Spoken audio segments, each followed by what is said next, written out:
एक बार फिर से आप सभी का बहुत बहुत स्वागत है नोबल एग्जाम सिटी के यूट्यूब चैनल पर। मैं हूं दोस्तों एसके कुशवाहा और आप हैं इस समय यूपी पुलिस स्पेशल सामान्य ज्ञान प्रैक्टिस सेट के बैच नंबर 2 में। इसमें दोस्तों प्रैक्टिस सेट 2 में महत्वपूर्ण प्रश्नों की हम यहाँ पर चर्चा करेंगे, जानेंगे कि किस प्रकार से क्वेश्चंस जो है पूछे जा सकते हैं। तो इन क्वेश्चनों को बहुत ही बेहतरीन तरीके से समझिएगा, इनको रिमेंबर रखिएगा, ताकि आपके जो 50 लाख कैंडिडेट हैं यूपी पुलिस की इस साल की भर्ती में, उसमें आपको बहुत ही ज़्यादा हेल्प करेंगे ये प्रश्न। तो चलिए दोस्तों स्टार्ट करते हैं इस श्रृंखला को।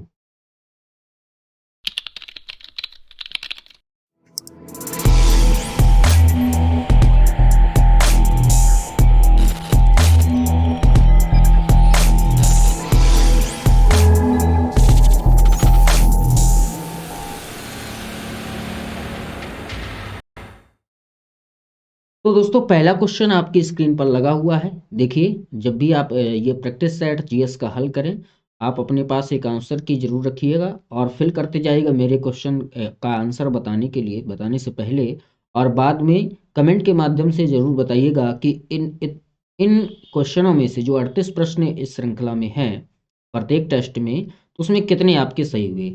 आप देखेंगे कि कुछ ही समय बाद जो है आपका स्कोर गेन होने लगेगा, बढ़ने लगेगा। और यकीन मानिए, आप 5 से 10 प्रैक्टिस सेट लगाइए, निसंदेह आपके जो है स्कोर बढ़ जाएगा। और आपको ये वीडियो जो है अ, देखने के बाद ऐसा लगेगा कि हाँ, ये क्वेश्चनों की जानकारी हमें होनी चाहिए, बहुत ही इम्पोर्टेंट है। और एक हमेशा की तरह मैं बात कहूँगा कि यदि आपने अभी तक चैनल को सब्सक्राइब नहीं किया है तो प्लीज़ चैनल को सब्सक्राइब जरूर कर लीजिएगा और वीडियो को लाइक करिएगा, शेयर करिएगा। इससे हमको मोटिवेशन मिलता है कि और अच्छा वीडियो बनाने का प्रयास करते हैं इससे। तो चलिए दोस्तों स्टार्ट करते हैं क्विज को।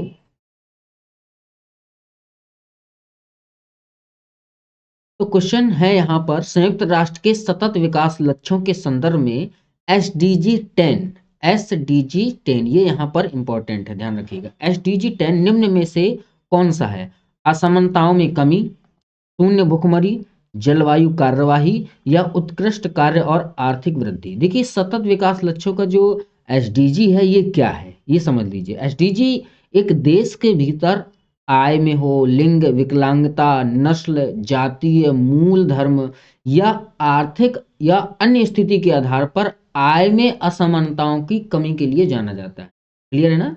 जो देश के अंदर इन सारी चीज़ जो मैंने बताया है, इनमें जो कमी है आय में असमानता में, उनकी कमी को दर्शाता है। तो ये कह रहा है एसडीजी 10 किससे संदर्भित है?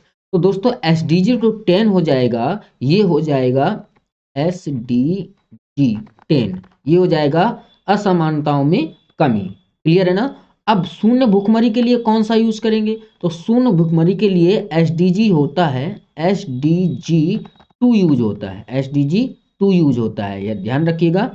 और इसके बाद में अगर हम देखें जलवायु कार्रवाई का, तो जलवायु कार्रवाई का एसडीजी होता है 13। क्या होता है? एसडीजी 13 होता है। ये अर्थशास्त्र से संबंधित क्वेश्चन है।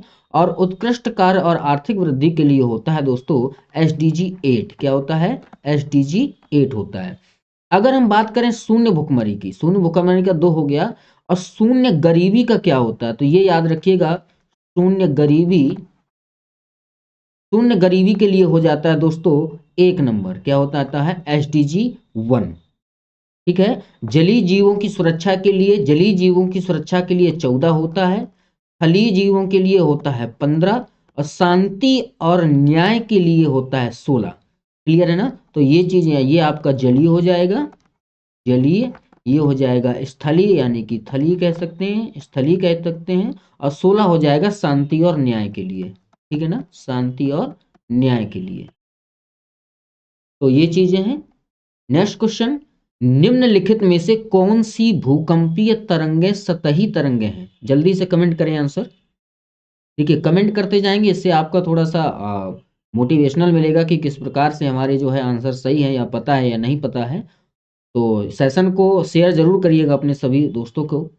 निम्नलिखित में से कौन सी भूकंपीय तरंगें सतही तरंगें होती हैं? तो इसका क्वेश्चन का सही आंसर होगा ऑप्शन नंबर बी, एल तरंगें। क्या हो जाएगा दोस्तों? एल तरंगे हो जाएगा इस क्वेश्चन का सही आंसर। ठीक है, तो पी तरंगे क्या होती हैं? पी तरंगे होती प्राथमिक तरंगे। ये शरीर की तरंगे होती हैं जो पृथ्वी के आंतरिक भाग से होकर गुजरती हैं। क्लियर है ना? पृथ्वी की क्या होती हैं? ये आंतरिक भाग से होकर के गुजरती हैं। एस तरंगे क्या होती हैं? एस तरंगे द्वितीयक तरंगे होती हैं, ये होती हैं प्राथमिक। पी तरंगे क्या होती हैं? प्राथमिक।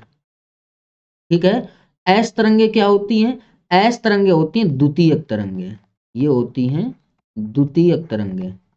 ठीक है, ये क्या होता है? पृथ्वी के आंतरिक भाग से होकर गुजरती हैं। पी तरंगों की तुलना क्या होती है? धीमी हो, ये एस जो होती है धीमी होती है, एस तरंगे पी से। क्लियर है ना? और आर तरंगे क्या होते हैं? आर तरंगे होते हैं रेले तरंग। इनको किस नाम से जाना जाता है? रेले तरंग के रूप में भी जाना जाता है।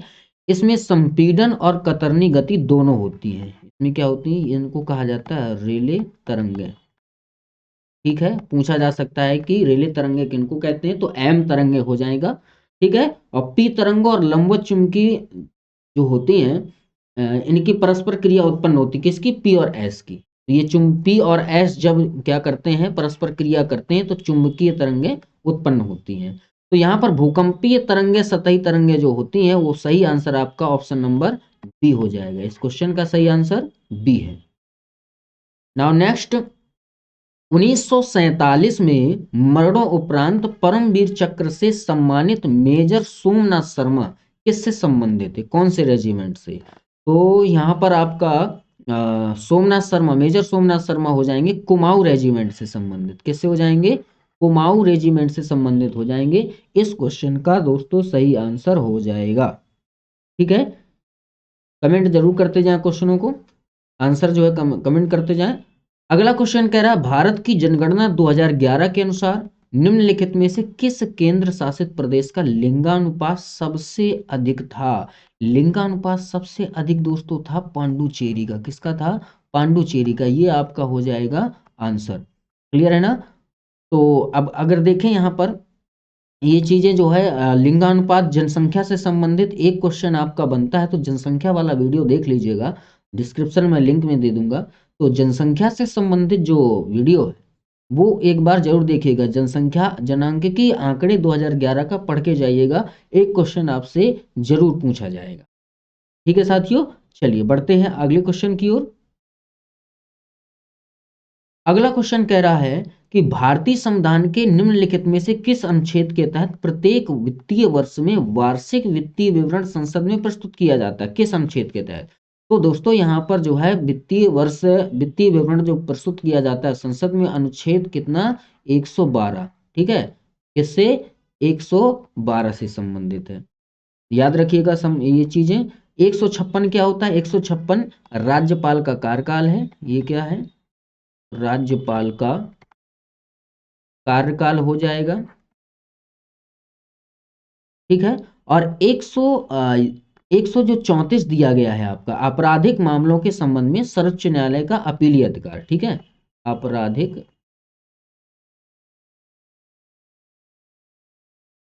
आपराधिक मामलों में सुप्रीम कोर्ट आप जा सकते हैं। ठीक है, तो ये चीजें हैं, आप जो इनको याद रखिएगा।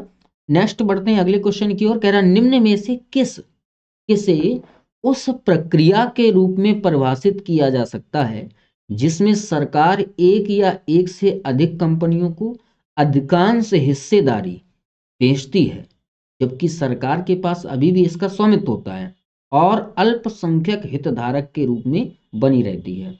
मान लीजिए क्या करती है, ज़्यादा से ज़्यादा जो सरकारी संपत्ति होती है, कंपनी कोई होती है, उसके अधिकांश जो होते हैं वो हिस्सेदारी क्या कर दी जाती है? बेच दिया जाता है, शेयर बेच दिए जाते हैं। और जो स्वामित्व होता है सरकार के पास ही होता है। तो इसको क्या कहते हैं? तो इसको कहते हैं विनिवेश। क्या कहते हैं दोस्तों? विनिवेश कहते हैं। ऑप्शन नंबर ए इस क्वेश्चन का सही आंसर हो जाएगा।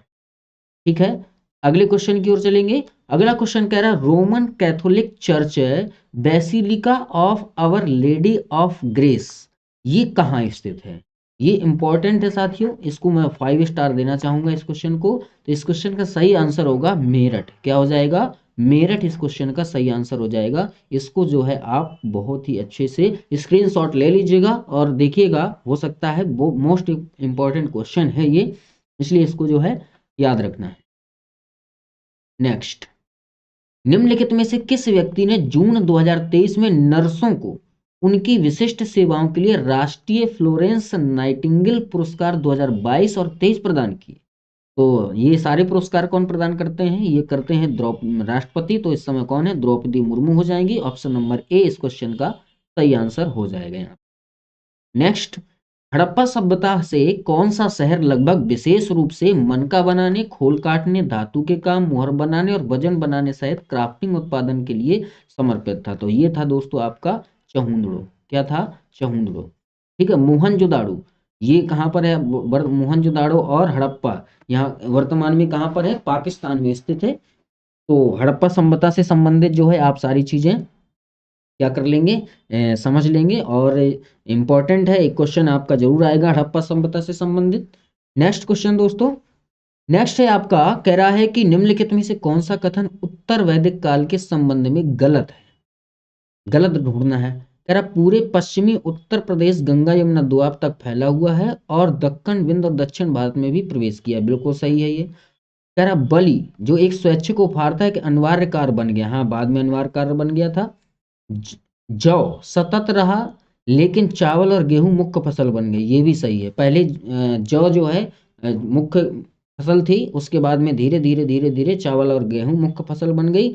और जौ जो है लगातार उत्पादन होता रहा, अभी भी करते हैं। अब फिलहाल जो है बहुत कम होता है।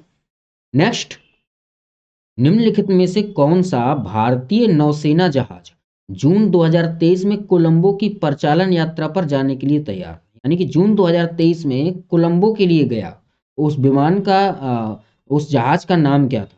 तो याद रखिएगा INS वागीर। क्या था? INS वागीर इस क्वेश्चन का सही आंसर हो जाएगा। ठीक है। चलिए देखिए, ये INS वागीर है, ये अत्याधुनिक भारत की एक पनडुब्बी है। अगला क्वेश्चन कह रहा है कि स्वतंत्रता आंदोलन के दौरान भारतीय राष्ट्रीय कांग्रेस ने भारत के लिए एक अलग संविधान बनाने के लिए एक संविधान सभा की मांग कब की थी? ठीक है ना। तो अलग संविधान बनाने के लिए मांग की गई थी 1934 में। कब की गई थी दोस्तों? 1934 में की गई थी। ये आप बहुत इंपॉर्टेंट है। और अधिवेशन कहाँ का था? अधिवेशन था दोस्तों बंबई का। कहाँ का अधिवेशन था? बंबई का अधिवेशन था। और इसकी अध्यक्षता किसने की थी? अध्यक्षता की थी डॉक्टर राजेंद्र प्रसाद ने। किसने की थी? डॉक्टर राजेंद्र प्रसाद जी ने की थी इसकी अध्यक्षता। बंबई अधिवेशन 1934 में भारत के लिए एक अलग से संविधान बनाने की संविधान सभा की मांग की गई थी। ओके, आगे बढ़ते हैं। नेक्स्ट, केंद्र द्वारा तैयार पंचायत विकास सूचकांक का उद्देश्य क्या है? उद्देश्य पूछना है। ठीक है। तो इसका देखो, गांव में लक्षित विकास के लिए जिम्मेदार विभिन्न संकेतकों का मूल्यांकन करना है। इसलिए ऑप्शन बी इस क्वेश्चन का राइट आंसर हो जाएगा।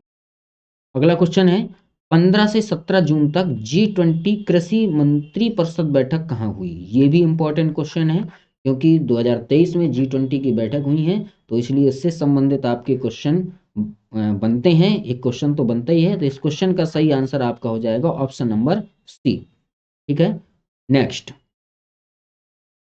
निम्नलिखित में से किस वर्ष में ब्रिटिश संसद द्वारा भारतीय कानूनों के समेकन और संहिताकरण के लिए एक विधि आयोग की स्थापना के लिए चार्टर अधिनियम बनाया गया था?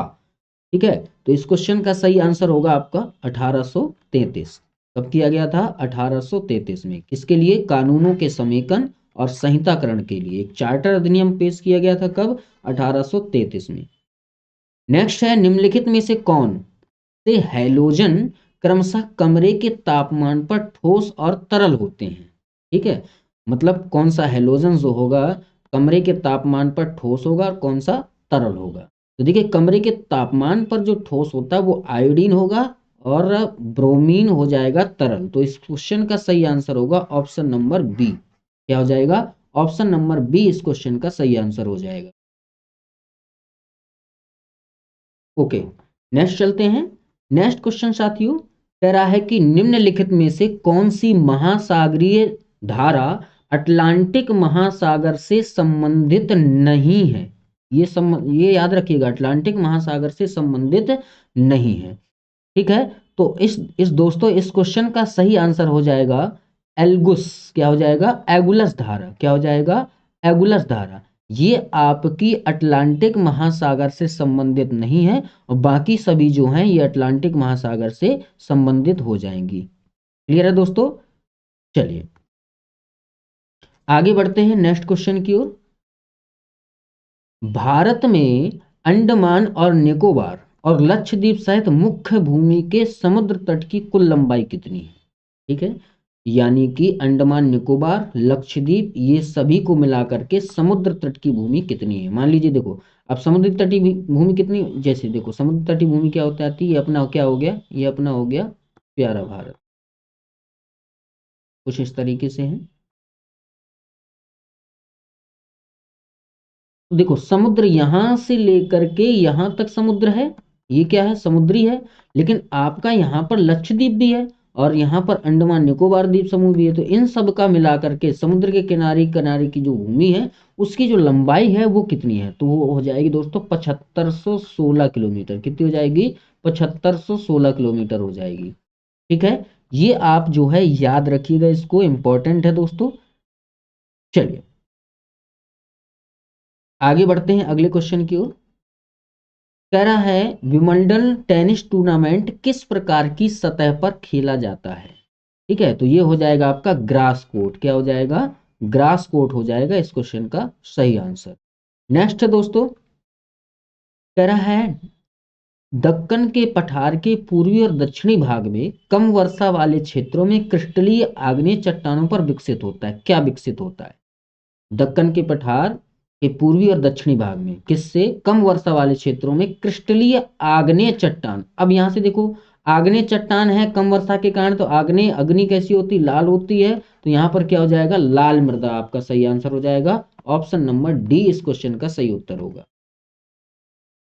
निम्नलिखित में से किस शहर में आपको कछारी खंडहर मिलेंगे? इंपॉर्टेंट है, याद रखिएगा। कह रहा, क्या कह रहा है, किस शहर में कछारी खंडहर मिलेंगे? तो कछारी खंडहर ये मिलते हैं नागालैंड के में, तो ये सही आंसर इसका हो जाएगा दीमापुर। ये नागालैंड में पड़ता है, दीमापुर इस क्वेश्चन का सही आंसर हो जाएगा।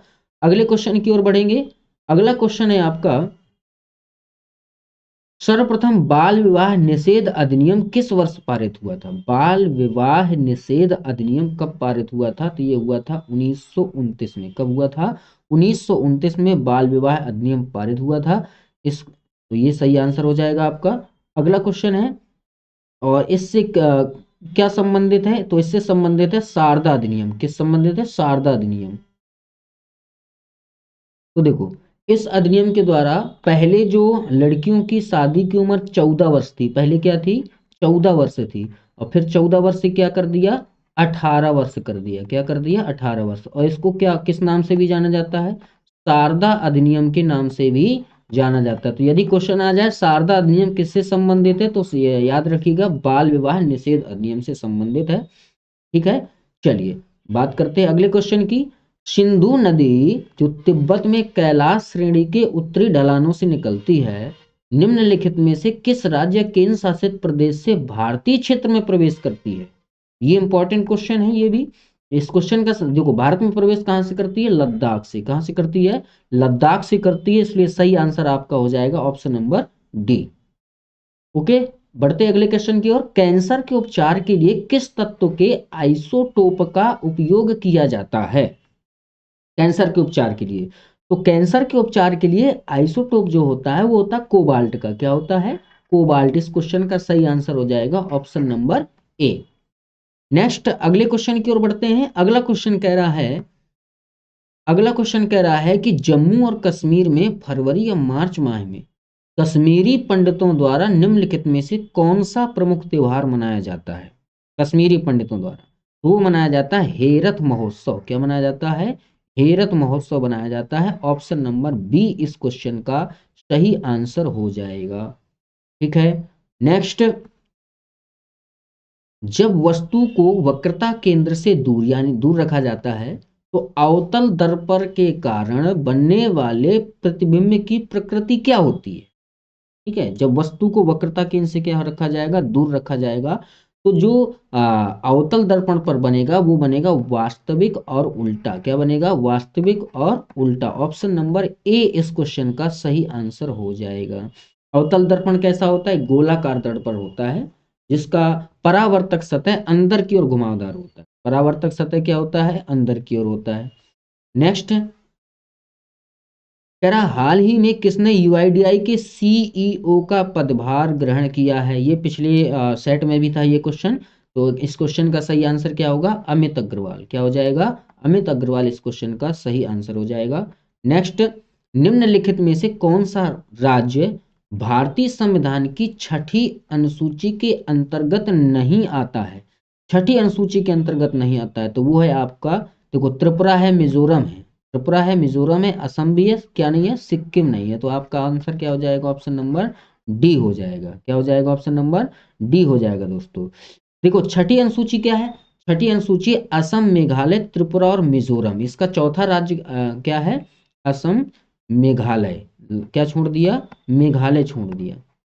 ठीक है, तो असम, मेघालय, त्रिपुरा और मिजोरम जनजाति क्षेत्रों के प्रशासन का प्रावधान किया गया है। जनजाति क्षेत्रों में प्रशासन का प्रावधान वो किसमें है? छठी अनुसूची में है। ये आप याद रख लीजिए। ठीक है, सातवीं अनुसूची में क्या है? संघ सूचियां हैं, मतलब सूची, संघ सूची है, राज्य सूची है, समवर्ती सूची। आठवीं में आपकी क्या है? 22 भाषाएं हैं, मान्यता प्राप्त भाषाएं हैं। नौवीं अनुसूची में क्या है? नौवीं अनुसूची में कुछ अधिनियमों और विनियमों के सत्यापन के लिए प्रावधान किया गया है। 10वीं अनुसूची आपको पता है, दल बदल से संबंधित है। 11वीं अनुसूची क्या है? पंचायत की शक्तियां हैं, अधिकार हैं, जिम्मेदारियां हैं, 11वीं अनुसूची में है। 12वीं अनुसूची में क्या है? नगर पालिका की शक्तियां हैं, अधिकार हैं और जिम्मेदारियां हैं। ठीक है, ये चीज हो गया। तीसरी अनुसूची में क्या है? मुझे कमेंट करके जरूर बताइएगा, संविधान की तीसरी अनुसूची में। चलिए देखते हैं। नेक्स्ट 1957 में संगीत नाटक अकादमी पुरस्कार से सम्मानित रुक्मणी देवी अरुंडेल एक नर्तकी है, मतलब किस विधा की नर्तकी है? कौन सी? साहित्य अकादमी संगीत नाटक पुरस्कार से सम्मानित हुई थी 1957 में, और नाम था रुक्मणी देवी अरुंडेल। तो ये किस शास्त्रीय संगीत से हैं? तो सही आंसर हो जाएगा भरतनाट्यम। ऑप्शन नंबर ए इस क्वेश्चन का सही आंसर हो जाएगा। अगले क्वेश्चन की ओर बढ़ते हैं साथियों। भारतीय दंड संहिता भारत में लागू कब हुई? ये इंपॉर्टेंट भी है और आपका पुलिस प्रशासन से संबंधित है, भारतीय दंड संहिता। तो ये सही आंसर हो जाएगा आपका ऑप्शन नंबर ए 1860। कब लागू हुई थी? 1860 में लागू हुई थी। और डेट अगर बोले तो 6 अक्टूबर 1860, 6 अक्टूबर 1860 को लागू हुई थी। ये क्या है? जो कोई कानून तोड़ता है तो उसके लिए क्या क्या प्रावधान है, ये आपका है। और इसको लागू करने वाले कौन थे? मैकाले। कौन थे? Lord Macaulay. चलिए आगे बढ़ते हैं। कह रहा माघ खिचड़ी गुड़िया बाजहर होली का उत्सव उत्तर प्रदेश में निम्न में से किस जनजाति द्वारा मनाया जाता है? कौन सा? माघ खिचड़ी गुड़िया बाजहर होली, तो ये बनाया जाता है थारू जनजाति द्वारा। कौन सी जनजाति द्वारा? थारू जनजाति द्वारा। ऑप्शन नंबर बी आपका सही आंसर हो जाएगा। ठीक है, चलिए भाई आगे बढ़ते हैं। अगर उत्तर प्रदेश के पारंपरिक संगीत देखे जाए, उत्तर प्रदेश के क्या देखे जाए, हम यहाँ पर संगीत की चर्चा करें तो संगीत कौन कौन होते हैं? कजरी। संगीत कौन होता है? कजरी हो जाएगा, और सोहर हो जाएगा, ये संगीत है उत्तर प्रदेश के। ठीक है, कव्वाली हो जाएगा, कव्वाली हो जाएगा, और रसिया हो जाएगा। तो ये हो जाए, ये क्या हो जाते हैं? संगीत हो जाते हैं। लोक नृत्य क्या? लोक नृत्य होता है लोक नृत्य। लोक नृत्य उत्तर प्रदेश का क्या है? कथक है। लोक नृत्य क्या है? कथक है। ठीक है, ये आपका हो जाएगा। नेक्स्ट की ओर बढ़ते हैं। नेक्स्ट है आपका निम्नलिखित में से किस संशोधन द्वारा भारत में वयस्क मताधिकार की आयु 21 वर्ष से घटाकर 18 वर्ष कर दी गई? वेरी वेरी इंपॉर्टेंट दोस्तों, मैं इसको दूंगा 5 स्टार। इस क्वेश्चन का सही आंसर हो जाएगा 61वां संविधान संशोधन 1988। बहुत ही ज्यादा इंपॉर्टेंट है, इसको याद रखिएगा कि 21 वर्ष से घटाकर 18 वर्ष कर दी गई थी। किस संशोधन के तहत? तो 61वां संशोधन था, 61वां, और 1988। चलिए बात करते हैं आगे अगले क्वेश्चन की ओर। अगला क्वेश्चन है बायोगैस डाइजेस्टर में जीवाणु बायोगैस का उत्सर्जन करते हैं जो अनिवार्य रूप से दो गैसों का मिश्रण है। कथन के अनुसार गैस के सही युग्म का चयन कीजिए। ठीक है, तो क्या कह रहा है, बायोगैस, जीवाणु जो होती है बायोगैस, इसमें आपको देखना है तो ये होता है मीथेन और कार्बन डाइऑक्साइड। बायोगैस क्या होता है, मीथेन और कार्बन डाइऑक्साइड होता है इस क्वेश्चन का सही आंसर। नेक्स्ट, जनवरी निम्नलिखित में से किस वायसराय ने अगस्त 1940 में, कब भैया, अगस्त 1940 में भारतीयों को अगस्त प्रस्ताव के रूप में जाने जाने वाला एक प्रस्ताव दिया था। ये भी बहुत इंपॉर्टेंट है, बहुत एग्जाम में पूछा जाने वाला है। तो इस क्वेश्चन का सही आंसर हो जाएगा लॉर्ड लिनलिथ गो। ये भी उल्टा पूछ लेता है कि अगस्त प्रस्ताव किस वायसराय के समय पारित हुआ था, तो अगस्त प्रस्ताव हुआ था लॉर्ड लिनलिथ को। 8 अगस्त 1940 को यह प्रस्ताव पारित किया गया था। ठीक है, तो द्वितीय विश्व युद्ध में भारतीयों के सहयोग को सुरक्षित करने का एक ये क्या था, प्रस्ताव था। अगला है बुसान, दक्षिण कोरिया में भारत ने किस देश को हराकर एशियाई कबड्डी चैंपियनशिप जीती। एशियाई कबड्डी चैंपियनशिप भारत ने किस देश को हराकर जीती, ये पूछ रहा है। तो ईरान को हराकर जीती है। ऑप्शन नंबर सी इस क्वेश्चन का सही आंसर हो जाए। ठीक है साथियों, ऑप्शन नंबर सी इस क्वेश्चन का सही आंसर होगा यहाँ पे। चलिए नेक्स्ट, जल में मिलाए जाने पर निम्नलिखित में से कौन सा प्रकाश किरण पुंज प्रकीर्णित नहीं करेगा, मतलब प्रकीर्ण नहीं होगा प्रकाश का। ठीक है, तो क्या हो जाएगा, कॉपर सल्फेट। क्या मिला दिया जाए जल में तो प्रकाश का जो किरण पुंज होंगे वो प्रकीर्ण नहीं होंगे, तो कॉपर सल्फेट क्या कर दिया जाता है, मिला दिया जाता है। ठीक है, और जैसे और दूसरी ओर कहेंगे चाक हो गया, चाक पाउडर हो गया, दूध हो गया, स्याही हो गया, जब पानी में डाले जाते हैं तो प्रकाश को प्रकीर्ण कर सकते हैं, और विलयन को क्या करते हैं, धुंधला और अशांत बना देते हैं। कौन, चाक, दूध, स्याही, इनमें क्या करते हैं, कर सकते हैं, प्रकाश में प्रकीर्णित हो सकता है। लेकिन कॉपर सल्फेट जो डालने पर प्रकाश प्रकीर्णित नहीं होता है। नेक्स्ट है, मध्ययुगीन भारतीय इतिहास के संदर्भ में सिलसिला का उल्लेख है। इसका उल्लेख, सिलसिला का उल्लेख किसमें है, तो सूफीवाद के भीतर विभिन्न आदेश दिए गए हैं। तो यहाँ पर सही आंसर ऑप्शन नंबर ए हो जाएगा। नेक्स्ट है आपका, उत्तर प्रदेश में चित्रकारी की शैलियों के संदर्भ में निम्नलिखित कथनों पर विचार कीजिए और गलत विकल्प का चयन कीजिए। देखिए मैं बार बार कहता हूं कि अगर गलत हो, नहीं लिखा हो तो उसको तुरंत अंडरलाइन कर लिया करिए, और आपको ये क्लियर हो जाएगा कि हमको इसमें गलत छांटना है। क्या छांटना है, गलत छांटना है। चलिए, तो क्या कह रहा है, मिर्जापुर चित्रकारी प्रागैतिहासिक काल की है, सही है दोस्तों। लघु चित्रकला मुगल शैली में बनाई गई थी, बिल्कुल सही है। अब कह रहा है चित्रकारी की बुंदेली शैली का विकास 19वीं सदी के अंत में हुआ था, तो ये आपका गलत हो जाएगा। 19वीं सदी का नहीं था, 15वीं सदी का था, तो ये आपका क्या हो जाएगा, गलत हो जाएगा। कह रहा ब्रिज चित्रकारी भगवान कृष्ण के जीवन को दर्शाती है, बिल्कुल सही है। तो आपका देखो, चित्रकारी जो बुंदेली शैली है, तो बुंदेली शैली कब की है, 15वीं सदी की। ठीक है, कब की है भैया, 15वीं सदी की है, तो इसका सही आंसर ये हो जाएगा। तो यहाँ पर हमने दूसरा प्रैक्टिस सेट समाप्त कर लिया है। आपको ये क्वेश्चंस किस प्रकार से लग रहे हैं और समझ में आ रहे हैं या नहीं, कमेंट करके जरूर बताइएगा। चैनल को सब्सक्राइब और वीडियो को लाइक और सभी दोस्तों के साथ शेयर जरूर करिएगा। वीडियो को अंत तक देखने के लिए बहुत बहुत धन्यवाद। मिलते हैं नेक्स्ट वीडियो में। जय हिंद, जय भारत।